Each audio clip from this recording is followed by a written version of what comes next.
Thank you for joining me.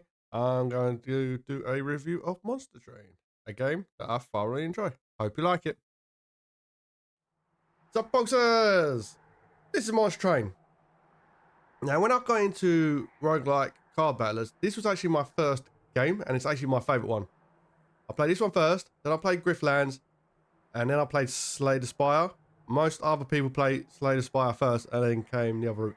But this is one of my favourite. This is the base game. This is if you have the DLC on. Oh, look at that. Changes. So we're going to go through the logbook. I've completed this game. I've got every achievement. And I was thinking about doing this as my next one. These are all the cards you've unlocked. All the creatures. You can go through each different ones of the species. I'm going to quickly go through the champions with you. Because the champions, the way you play champions is very cool in this game. So, this is your base champion. You get 2 sets of each of the armies. So this is the Hell Prince, and this is the Sharp-tailed Queen. Now they're both Hellborn. So what you do is you pick one of the characters as your main deck, and you pick one of the other characters as your sub deck. So you'll get cards from 2 different decks, and all these decks go together really well. And even when you pick your deck, you get to pick 2 from the same deck, but they're slightly different. Like the Hell Prince has his own version of the deck, and she has her own version of the deck for starting hand. And there are 1 or 2 cards that are exclusive to them, but most of the other cards in the deck they can actually use. So it doesn't really matter. It's just like your play style, but I do play a bit differently. So what you do is when you first pick a character, the very first thing you do is you can choose for 1 artifact to go with your run and 1 ability for your main character, your champion. So his first one is gonna either be Armor 10 and Multi-Strike. I'll explain to you what I mean in a minute. That's the Brawler, that's the Reaper, or you got the Rifle. Now you can pick the first one, and when you get another one later on, you get to, because you'll evolve them 3 times, you can either evolve, like say like you pick the Brawler first, you can evolve the Brawler 1, 2, then 3, which increases their abilities and what they can do. Or you can pick the Brawler and level 2 of the Reaper, or level 2 of the Wrath, or level 3 and level 3. So you can pick one variation and then change it later on according to what you want, and they all go together, and this is for each one of them. So for instance, she gets plus 25 attack every time she casts something. You can have her have Imp Apparel for the second one, and that means all imps cost -1, which is a creature. So because she gets plus 25 attack every time she has a creature on the floor, you can cast these down for nothing because they normally cost 1. With her ability, they cost 0 on her floor. So you're casting them for free. You're giving her 25 attack every time, and you're casting it for free. And then you can combine that with the kill all imps on the floor. So she kills them at the end of her turn and does 20 damage to start with. Does 20 damage to the first enemy on the pathway. So doing that, you can combine them in different ways, which makes the game very, very playable. So this is the Hellborn. They're basically demons. I'm going to call them demons, plants, ice dudes, num-nums, wax dudes, and the DLC. So you pick your starting leader and your sub deck, or you can actually have it on random, or you can have it both random. So pick you a first deck and a second deck both randomly. And they are very, very different. This is your attack. So he's going to hit for 6, and he's going to do it twice. This is his health. When it goes down, he's dead, unless he has armor. So he's kind of like a glass cannon. He's doing massive amount of damage, but he can't take much damage. So you need something in front of him to protect him. This is the first layer of the Reaper. Every time he kills something, he gains 10 attack. So that means he must do the first or the second hit. The because there's the first creature for the enemy is always high health or high shields. And the creatures behind, which are normally the ones that are more dangerous, have low health or low armor, but they balance it out by having high attack. So if he was at the front and had a high level creature at the front, you wouldn't want him to hit that creature first. You'd want him to hit the weaker ones behind so he can kill multiple. So that's when your spells and that come in.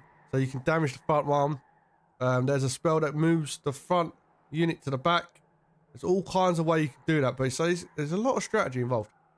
But that's what these guys are. These are basically demons. These guys are all about the healing. So these guys get armor. That's one of the main parts of the deck. You don't have to stick to a certain route with these decks. The decks are very, very well built. So you can do attack or defense. But these are more plant-based dudes. So they're all about having spikes on them and healing. That's their two main runs of the deck. I'm not going to explain every single thing because when I'm doing the Ascension, you'll see them anyway. But these are the ice dudes. These are all mostly spell focused. So he gets -1 on his for the cost of spells on his floor. They do extra damage and stuff like that. These are Num Nums. They have a special unit called morsels, which are eaten. So whenever you put a morsel down, you put it behind the main creature or your hero. They will eat it. They gain the attack and the defense of that creature. So for instance, if I had a morsel that was 5 attack, 5 defense, he would go up to 30 attack and 25 life. Because whatever that morsel has, any of these guys in front or any of the normal creatures will eat it. Which also takes their ability. So if they have a shield as one of their what's written on their card is they also have shield. The creature that eats them will get their shield. If he eats 2 of them on the same turn and they both have shield, then that creature would have 2 shield. And it works like that. The only one that's a little bit different is this one. So your main hero is now the edible, so he gets eaten. So he's got buffet 3. When they eat the morsel disappears. The difference is he can continuously be eaten. So if you pump him up, he will give them shield and he can be eaten 3 times. So they get 30 health and 9 attack at the end of him being eaten. And different ones that he can be eaten 12 times if the fight goes on that long. The last turn, he'll always be eaten no matter what. So for a champion, you're not relying on your champion, you're relying on the creature that you're going to put in front of the champion. These are the melting. These are basically candles. That's how they fight. And they have an ability called burnout. So when that counts down to 3, he will die. That's why he starts off with high health and high attack. But there are ways to call them back. And most of their cards rely on death. Whereas the others like rely on staying alive. They kind of rely on dying. This one is my favourite. Every time any creature dies on his floor, that includes the enemy, by the way. When it's got harvest, it includes the enemy. So if you kill an enemy, he'll get +1 attack, +1 health. Later on, he'll get +4 attack, +20 health. That's one of the ones that I will go all the way level 3 with his ability if it allows me to. Because it's kind of random what you get from the drop points. This little dude is one of my second favourites. Because when he dies, if he kills something, he gains +4 attack and spiked permanently. So whenever he kills something, if he's able to kill something, which is hard for him to do when he starts off, but later on it gets a little bit easier. Because he constantly gets his attack up and up and up, and the spikes on him, so that means when a creature attacks him, they take damage from spikes. That's kind of unique to him as a hero, and 1 or 2 other cards in the game. If they have permanent on them, that means it stays throughout the run. So every single fight, whatever that's increased by, will stay increased. Whereas if they're saying like endless, That means he can constantly get called. So every time he dies, extinguish is also unique to the candles. I think they call them the melting. I call them the candles. So every time he dies, he gets plus 15 attack and plus 1 health. And later on you can increase that, 60 attack and plus 3 health. So you want him to die. A creature with endless, when it dies, it basically goes to the top of your deck. So your next draw is going to be him every time. So you have to figure out around that. This would be one of the cases you'd want extra card draw. Because you don't want to constantly get him. Unless you can put him down kind of thing. Because you want to build him up, but it's like you want to get other things. These are the DLCs. They rely on getting these pill things. Now I will explain that in the actual video of what they are. But that's the main boss, your main champions they're called. You can always cast them for naught. However, if you don't cast them on first turn, they go into your deck and get shuffled in randomly. So it might take ages for you to come and get them again. Each deck has each different type has its own unique deck. So even though they're shared, for example, these are both demon princes. He will be in the queen's deck because hers revolves around imps. And that's part of his thing. Whereas if you look at that's the Hellhorn, that's the Umbra, which is plant people. They have mostly spikes and they have all the healings. Whereas these guys are offensive mostly.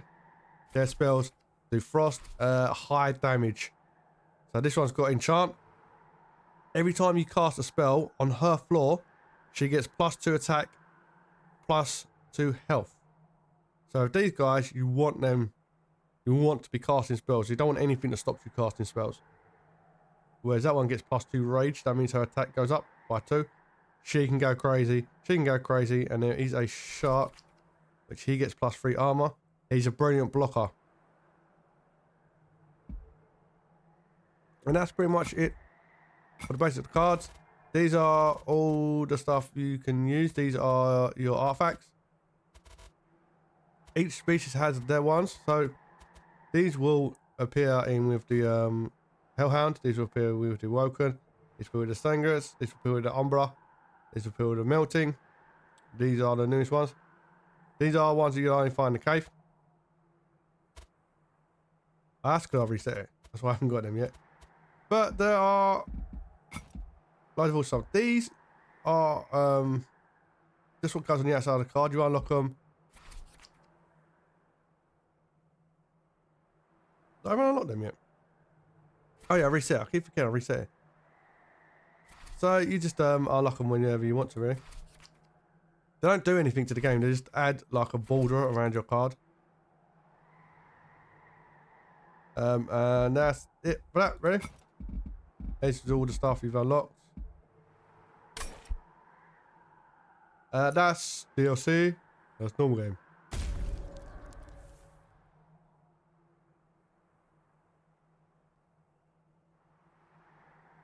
What I'll do now is show you some of the game, take you into a run. But that's the basics anyway. So this is how you start off. You start off with the Hellbound and your Woken, and you unlock the others. Now you can pick your primary. It doesn't matter which one you're going to pick out of the ones that are there. This is your secondary clan.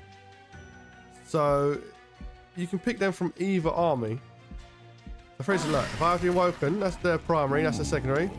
I can have the Hell Hand, that's the Hell Prince's primaries, and that's the Hell Queen's secondaries. And you can pick whichever ones you want for your primary and your secondary. All these cards work together. All the different hands work together, and it's very rare that a game can actually pull that off, which is one of the reasons I like this game so much. They have pulled this off, and it is very, very rare that a game can actually do that. There are actually two, they still pull it off, but the two that are the hardest are Umbra and Melting. Now, the reason they're the hardest is because of how slightly differently they work. Because beforehand, you're going to be playing with the Hell Hands. The Hell Horns, sorry. The Awoken. And listen, I'm going to call these Devil Boys, Plant Boys, Ice Boys. Now, the reason why is because when you're playing a deck, you play mostly creature and the spells. Whereas the Umbra, they add in the ability to be able to change the size of your level. And they're the first ones to start adding that in. In fact, I think they're the only ones. Now, these guys add in the fact that you want your guys to die. Which goes against everything you've been doing with your first set of clans. Which is why they're awesome. And the last but least is the Divine. Now, this is a DLC. Now, not only does it add the new playable characters, it also changes the fundamental way you play the game. So we'll look at the normal ones first, and then I'll show you the other ones. All right. So, we're going to pick... I'm going to pick the Queen first. And I'm going to have a random one now. So what I'm going to do, when I do my run through these guys, I'm going to start Ascension level 1. And do all level 1s with him and randoms. All level 1 25 with her and randoms. And then do the Awoken. I might do primaries first and then the secondaries of every clan. Or I might do it. I'm not too sure I'm going to go about it just yet. Now these are your mutations. These are what you can add in once you've done all your converts and unlocked all the achievements and everything like that. These make your games harder or easier. And you can pick from quite a variety. Now, these were the first ones, I believe, to start doing this in the game. I'm not sure if Slay the Spire did it first, but these were the first ones I noticed on anyway. And you can make the game harder or easier, but there's one of these cards that is tied to a specific achievement. You have to finish your run, which is my favourite achievement because it's extremely hard. You have to finish your run with 0 cards in your hand. That means you've got to finish your run with no cards. So you have to have a way to remove cards on the last fight out of your deck very quickly, but your champion does not count. I don't think your champion counts anyway. So you got to have no cards in your hand for the very, very last fights. And the last fights in this game are extremely difficult. That's again why I like it. So if I turn them off, let's just turn them off. There you go. I've got to take off my mods as well. Oh well. Now this is your starting screen. This will give you very important information. If you've never played the game before, look at this screen. This will tell you who your main enemy is going to be. This is going to be the boss at the very, very end. This is going to be your 3rd level, which is kind of like a mini boss, and your 6th level boss. And this will tell you what they're going to do, and you need to build around that somewhat. I kind of ignore these ones, and I only build it around your main boss. So, his ability is during a fight, he's going to put consume on my cards, on my spells. This means that every single spell I have at the end of the last fight is going to be used once. The first one that's used will be eaten. Basically, it will be destroyed. That means I cannot use it throughout the fight unless I have a way to recall consumable spells. This means that if you're building your deck around spells, going against him is not a very good idea. So you either need a load of little spells that you can lose, that you can fire off quickly at the start of the fight, or you need creatures who have their own abilities that they can handle it. So some creatures get extra attack if they've killed something, some get extra defense if they've killed something. So you kind of have to compensate for what he's going to be. Now, if you don't like that, because there are more than one, you can actually re-roll it.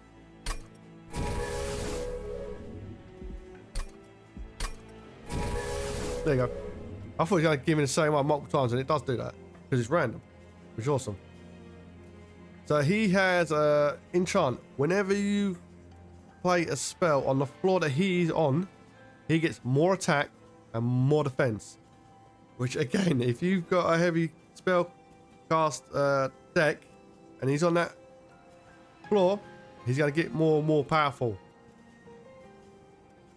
That means you either need to be able to outpower him or out-defend him, and they have thousands in their defense. See, so straight away I can see what kind of deck this is. This is my Hellhorn, that's my primary. The second one is Umbra, because it's got morsels. You can also check your deck up here. So this is her deck, and this is the Umbra's deck. This is what the Umbra are adding in. So when I pick her ability, because it's her deck, I know she's going to have these guys. These guys are there to block her taking damage and to get hit in the face. And when you cast them, they do 10 damage to the front enemy. So if I'm able to put all three of them down in one go, that does 30 damage to the first creature. This is your morsels. When I use this, it will give me the little black creature to put behind her. And these are your train shooters. Every deck has 1, 2, 3, 4 train shooters. These creatures, you want to get out of your deck quickly as possible. I've only ever done one build built around them, and it's very hard to do, and you won't be able to do it until you've learned to play the game.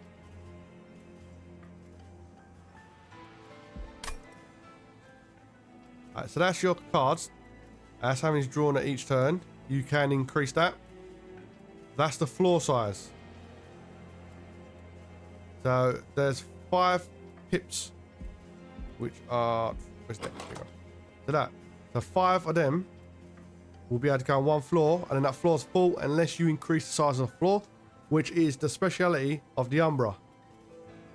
So she takes 2, so I can only ever have 3 of them with her, unless I kill them, which you can do. You can kill your own creatures, which is actually really good. This is your primary and secondary clan. It's just telling you what you got. Oh, that's your pyre's attack. Your pyre can defend itself. That's your gold that you spend in shops. That's the rank. That's the ring. You descend in rings. Think like Dante the Inferno. That's the final boss. That's the game speed, which I have on fast, because once you've played for it, you don't really want to watch each of your creatures slowly hit them. And that's the map. So you should always look at this as well, because this is how you're going to plan what you're doing. Me personally, I don't. I like to do random. This is your train, and yeah, it does that all the way down. First thing you do, you can either pick your speciality, your relic goes up top that powers you up, or you can pick where your champion's going to be. I always pick my champion. So resolve triggers after combat. Add a Queen's Impling to your hand. Imp costs -1 on this floor. So on the same floor as her, those little imp cards, which is these dudes, cost nothing. So they have 0. So putting her on the floor and then putting these near her will give me a lot more magic to spell to use throughout the fight. That's how it increases her starting deck. So her attack goes up to 20 now. Her defense goes up to 15 now. All of your upgrades affect them differently. So she's going to get rally on this one. Now, this is any unit that's cast on her. So whenever I cast another unit down on the same floor that she's on, she gets +10 attack. This is my favourite one for her. Except for morsels. It does not include the little dudes that you eat. The reason being is because it would be way too overpowered. And this is the artifact. I'll call them relics. So your artifacts will go up here and it'll give you an ability in the game. Now you get to pick 2, or you can skip it and get the gold, which gives you more gold to spend at the shop.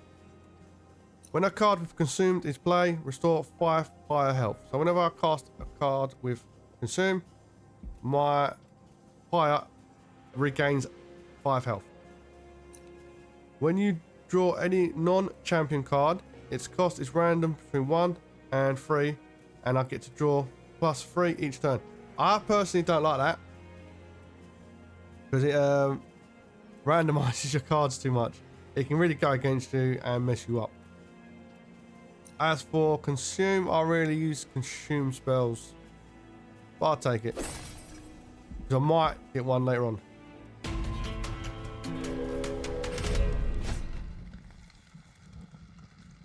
Now, whenever you're in a fight, this gives you a little quick overview. It will show you what you're fighting. So he's going to be in front and that little dude's going to be behind. So he's got 4 attack, 1 health. Whereas the heavy character has 3 attack, 35 health. The first creature often has the most health. The reason is when your creatures hit, they hit the first creature. This means you have to find a way to kill these little gits. Otherwise they will always do damage to you. So if these guys are alive, these guys are hiding behind them. And the ones behind them are usually the bigger threat. This is going to be the main boss. Once the waves are done, he's going to come in with his 130 health and 4 attack. He will fight to the death. So these will get 1 attack on you. Whoever's on the same floor, the first attack, they get 1 attack, and then they move up to the next floor. All the way up to your main pyre to try and kill it. He will fight to the death until either you are dead or he's dead on that floor before going up. Now, this is a special thing that you can put on. You have the choice to make your fight harder. So I'll get an extra 75 gold if I put it on. But every single one of these little birds will get 3 spikes. Now I'm going to keep that on. I'll show you why in a minute.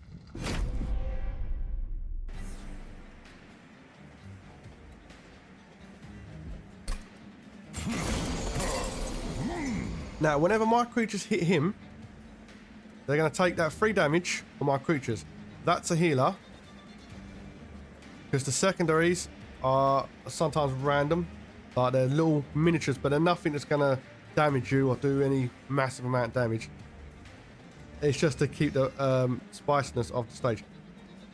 This is your floor capacity, sorry. Now, when you first play this game, you'll hear a lot of people tell you, always put your creatures up here. So you can hit these with spells and stuff like that. I don't do that. The reason being is when you're doing the convert run, there's one of them. Whenever you put a creature up here, it gives you -1 energy for that turn. The next turn, you'd be getting 2. And if you put 2 creatures up there, your next turn, you'll be getting 1. And that will slowly tick down, but it will mess you up. So if you get in the habit of going on the middle and the bottom floor, you're not going to have that wall later on. And it will mess you up big time. Now, this is your pyre. When enemies get into here, they're going to hit your pyre. Try and take down his health. It's going to hit back on its turn for 20. You do not want this thing taking damage. There's 2 types of way you can take damage. Either direct attack by a creature or an ability. Because there are creatures, every time they go to a different floor, they will do damage to your pyre. Which are is very hard.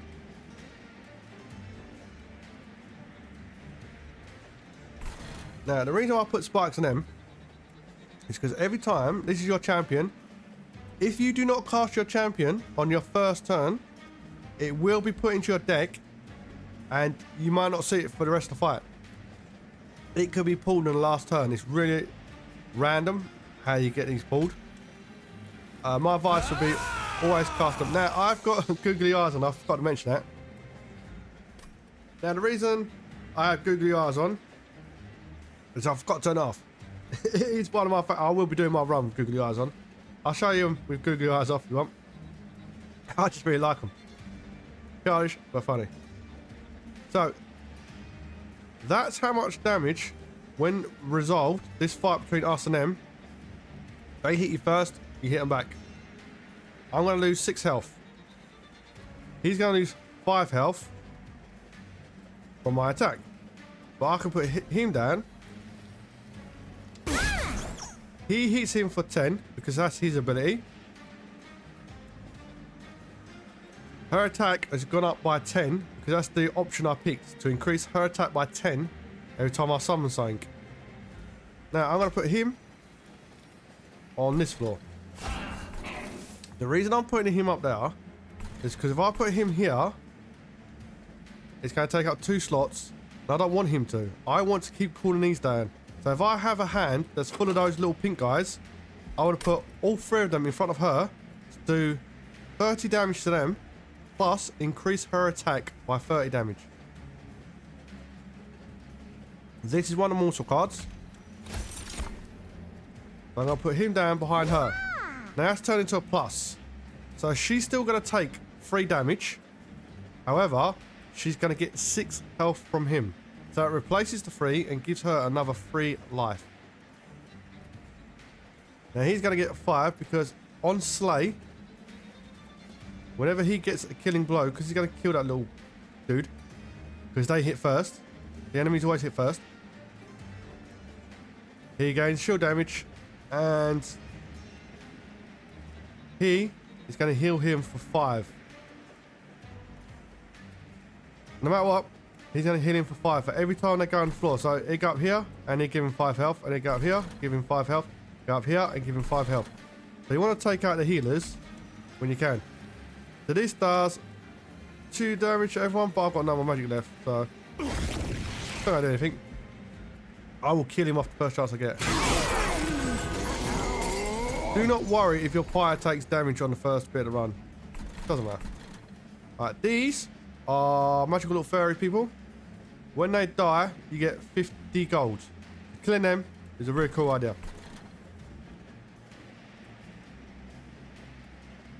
Now I'm going to put another one of them in front. I'm going to put a second shield on there. I'm going to leave one. The reason why I'm leaving that one is that I can kill off that healer and damage him. So now he's taking 10 hits because he's taking 5 of him, 5 of him. He's running into the spikes. So he's going to hit him for free. Then he's going to run into the spikes. That's to change the speed. I forgot what speed I've got on. So he's going to punch him, kill him. And then he is going to crossbow her. And she is going to hit him, but she's going to run into the spikes and take damage. So each floor, as you can see, do their own little fight sequence.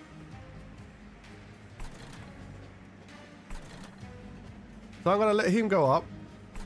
I'm going to put him there. And then sacrifice that him. It allows me to get my magic back and to cast another train steward. Actually, I'm going to put one in front of her. So when the main baddie turns up in a sec, I'm going to put one up here. Just so you can take more damage of these guys as they're going up. I'm going to put him here. And he's going to get his health now, which is plus 6 attack and 6 defense.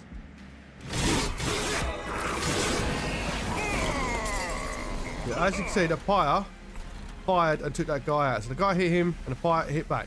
And it will do that with everyone that comes in. Now, if you're able to kill the main baddie, they're going to die. But if you're able to kill the main baddie, they die. It ends the run. So they will not go up and attack my pyre. They'll be dead. Now, when he goes up to the next floor, everything on this floor dies. So if you have a spell that pushes a creature to the next floor, do not cast it on the boss, because it will kill all your creatures on that level. And well, that's not good, is it? Really? Right, I'm gonna cast out minor. So now he's got an X on him, that means he's gonna die for his fight. I'm gonna cast that, so it's gonna take him out anyway. So if I had another one of these, I could cast that, gain 1 attack and 1 draw, but I don't have it. So they're going to kill him. And then they're going to go up and see my fire. He is going to fight with them to the death. So because she killed him, they don't get to attack my spire at top. At the end of each turn, you'll get gold and you get to pick from a card. This is what you need to kind of build your deck around. So for instance, my queen, her whole thing is going to be getting imps in front of her. They die. She can call them back again and again and again and again. So she needs health on her. Because you do have attacks that will go through your units. And this is you get to pick from the allied pack. Amber Drain means when you cast that, your creature will get +4 life still. When it hits them, it's still 4 NG. But your magic casting, you'll lose 2. So I would rather have that because I can kill people with that. So when you come down here, you can pick either left or right.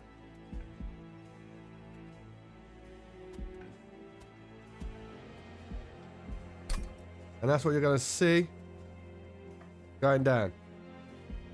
It's what you can pick from as you're going down. It'll always be on the left or the right.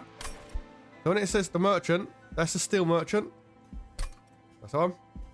That will be for units. That's for spells. So if you're going spells, go that one. If you're going units, go that one. So for instance, if I really want to go units this turn, and I want to go spells afterwards, I'll just pick the side with the spells. So that one. So until I get down to there, I will not be able to pick spells again. But here, I can pick units. So it'd be better if I went units this turn, spells this turn, then units the next turn. But I wouldn't be able to get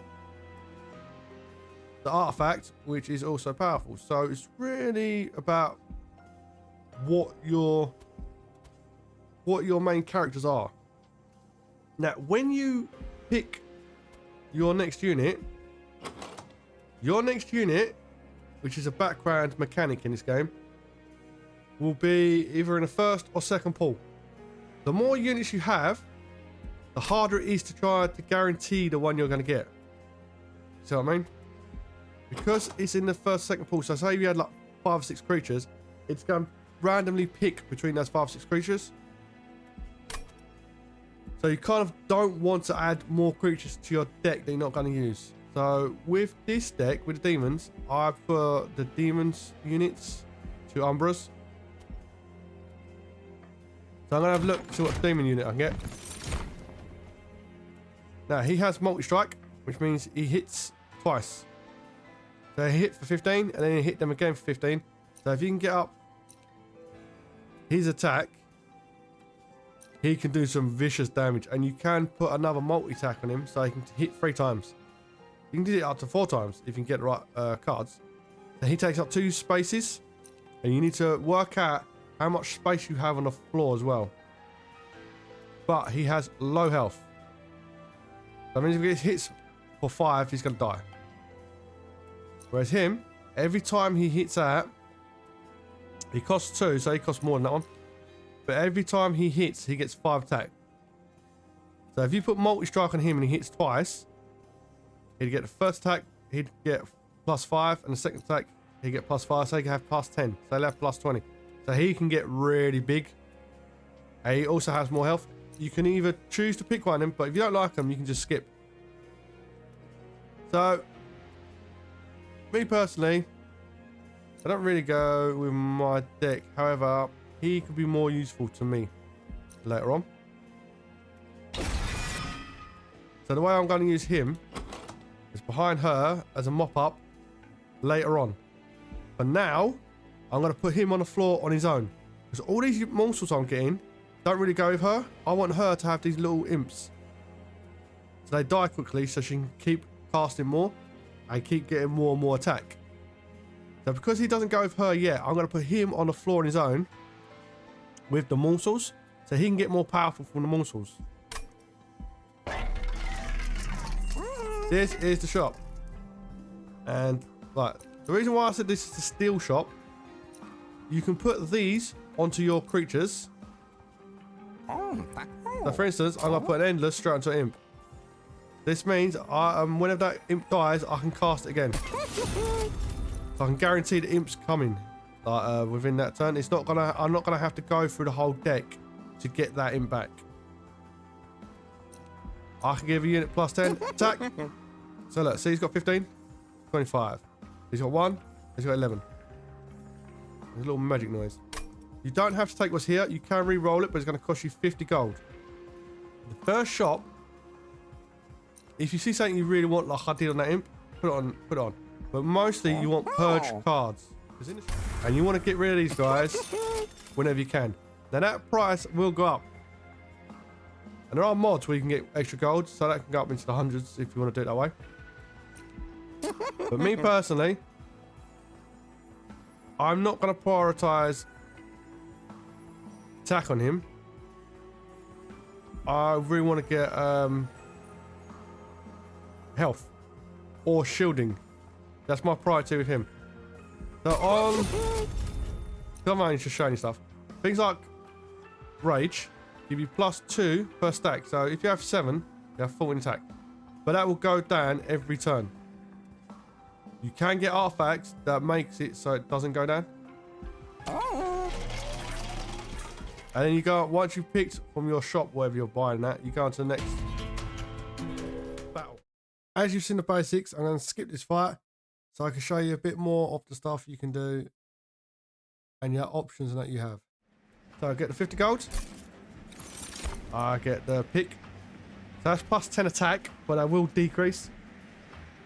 Armor is one of the better things the demons have. When you eat this, it gives you 3 morsels to put behind them. So one of the best cards Umbra have when you have loads of morsels like that is a consume one, which eats all the morsels on the floor that turn. And you get to pick another card draw. So this is where you need to be careful. You do not want too many creatures in your deck, because removing cards is very difficult in this game because you've only got a certain amount of gold, and it's very rare that you come across something that can help you that. There is one artifact, whenever a creature dies, it's removed from your deck. Obviously it's a very hard artifact to use, so if you have multiples of these, you got to think, are you going to have them on the same floor? No. But because I've got him on a different floor, I kind of want another creature to go with him, because if she dies right now, it's not gonna really be a bad thing because my other creatures can continue the fight. But because she relies on putting imps down in front of her, I want her to have her own floor so that she can constantly pump herself up. This guy costs 4 to put down. Now you only have 3 fire, so you can do that with magic. You can get around that to increase your mana, so you can put him down. Halfway down, there is a point where you get 3 little token things. When you get to that, you can increase one of these by 1. You can have an extra draw card. You can have an extra magic amber, which means you'll be able to cast him for 4. Or you can have +1 floor size. And you can do that twice. So you can either have 2 extra magics. You'll get to pick 1 halfway down and 1 at 3/4 of the way down. Or you can have an extra card draw or an extra size on each floor. With Umbra, I tend not to pick the extra size floor. So something like him, you'd be picking for later on in the fight. That's why you got to kind of think ahead. Do I want him later on? Because he's going to take up 3 on the floor. But if I chuck something like him in front of this guy that I've already got, he's 50 health. They've got to smack through that before they can get to my main guy. If they haven't got spikes, something like that, then it's going to be really difficult for them to do that. I personally ain't going to take it.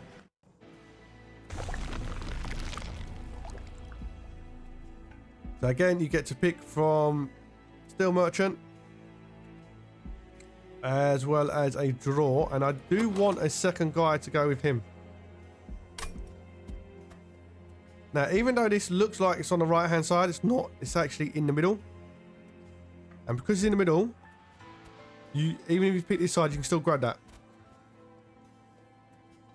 This heals your pyre, so whenever you see them red ones, they always give you back your health. That is an artifact. Now, artifacts for me are really hard to pass up on. I love artifacts in this game. You get some of them that give you all demons ×2 attack. We're going to go this way so we can have a look, see what's in the Hellbound unit.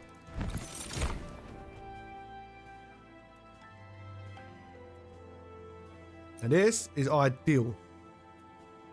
Apply +5 health to friendly units. So him and this guy on the same floor, he's going to put 5 health on both of them. So he's going to get 5 shielding.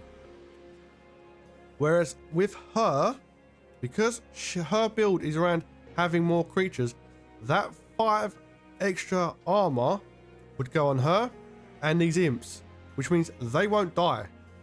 So you'll be able to cast them down once, but they'll be living, which means her ability is not being used. So you need to think of how it can go against your deck as well.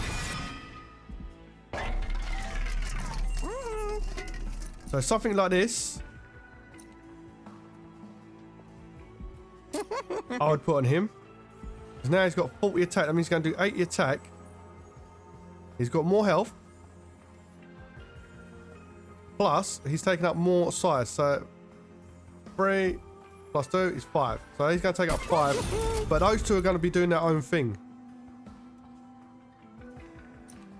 Something like this, you could put on him, for example, just to make him a little bit more livable. At 15, he can get taken out. If he gets shot off the first part of the run, he's gone. He's dead. So there's no point in having him.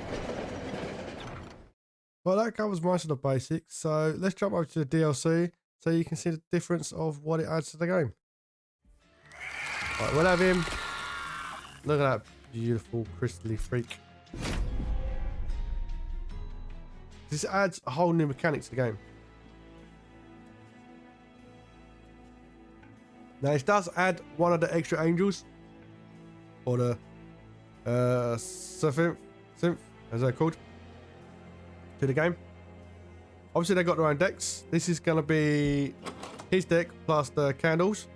Now, when they have the purple bit around them, all cards with the purple bit are more valuable because they add one of those pills to the stage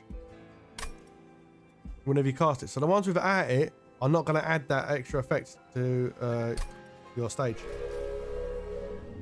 Now here is the extra mechanic. Whenever you morph units or you take certain things such as these, I'm going to gain an extra 100 gold. However, I'm going to take 10 of those little silver things in that. That makes the enemies harder. This increases their attack. This increases their defense.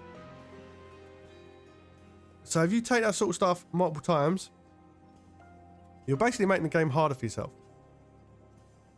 Which is why it's awesome. Because when people have played this, or ages before the DLC come out, they had done everything on it anyway. Adding something that makes it harder was actually pretty cool. I liked it. I know some people didn't. I liked it. That is a special artifact you get to allow you to add the extra pills to the stage. So I'm going to gain the artifacts. Friendly units gain +5 health. So if I had the imp run again, that would go against the imp run because they have more health, and I don't want them to have more health. Grants 1 extra stack of reap each time it's applied. Yeah, I'll take that.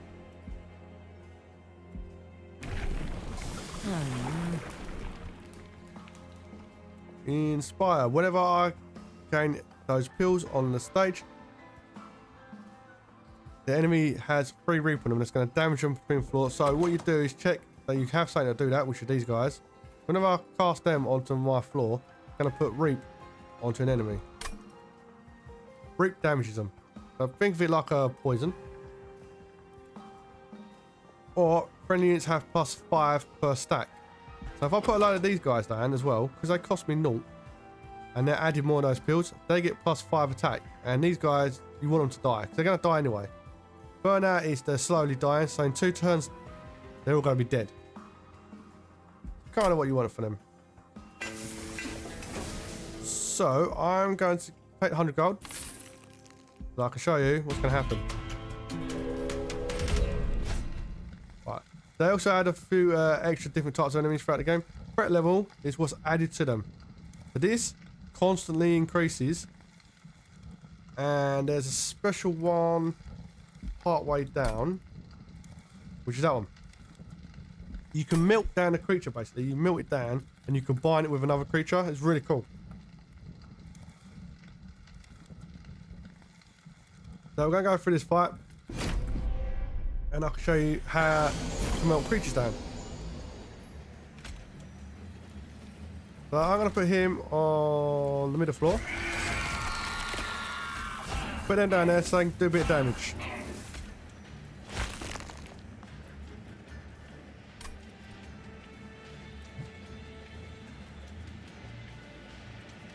Because I don't care these guys die,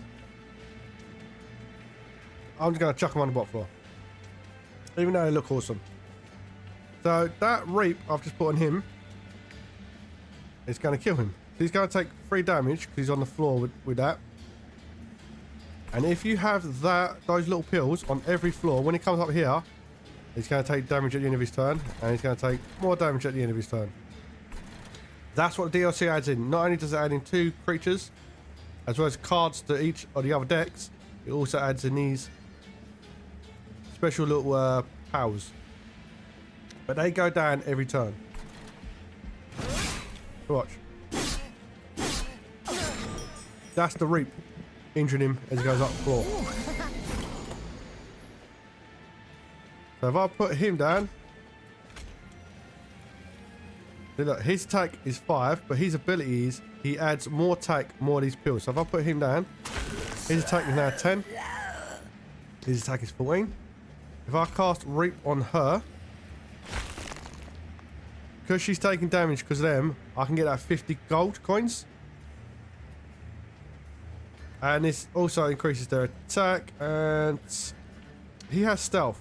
So if I put him here, when they kill him, he makes them invisible, so they cannot attack him, these 2.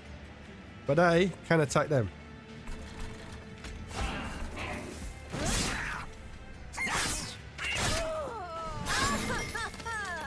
Now his burnout went down by 1.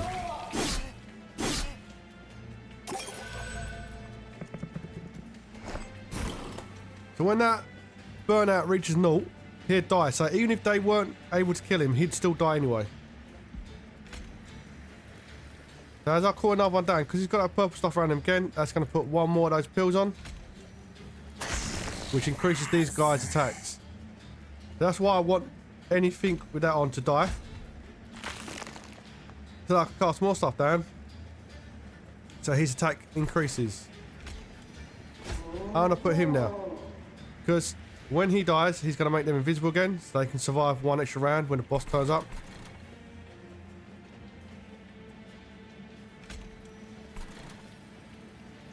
I don't think that's going to have an effect. Yeah, that puts the purple stuff around all of them, so I can increase pills on that floor.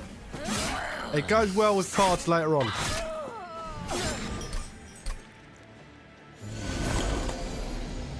Now he has an ability where he's going to put weight in your card, which is one of those blight cards. So you have something that affects blight. He would kind of help you. It'd hinder you, but it'd also help you in a way. We're going to put that on him, so that he gets reap. Put that on him. Now he's taking damage from that same reap effect. There, you can go up there. I'm putting that on him. That increases his attack. So he died from burnout.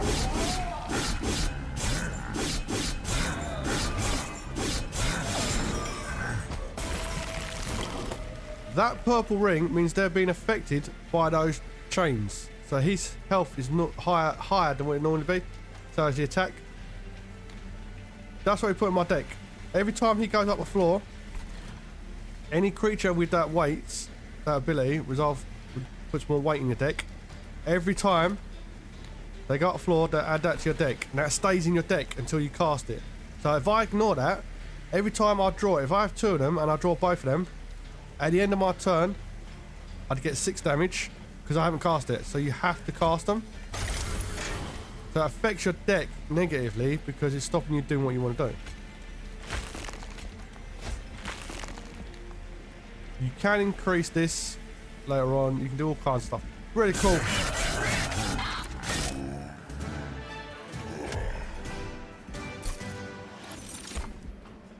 Extract, that's the one I like. So that costs one of those purple things. It takes the floor level down by 1. And you can put plus 10 health on any creature. This deals 50 damage. When it dies, it explodes and hits the first enemy creature and does 50 damage. Really good card as well. Common, but it's cool. Now, this, you can either use it or ignore it, but you have to pick a pathway first. So I'd pick this pathway. Oh, he's awesome. He has high health. He's basically a blocker. But if you can get his attack up with Umbra or something that he can eat stuff and stuff like that, he can give really, really nasty. So every time he's hit, he puts Reap on them, so he casts it. But on his floor, you've got to have kills so that the Reap actually affects them. I'll put him in deck. Right, so what you do is, you go in here. It's going to give me an artifact this turn. That's not the one I want, is it? 50% chance. Well, I'm going to fight on for a bit. Because I want to show you when you eat another unit to make a unit more powerful.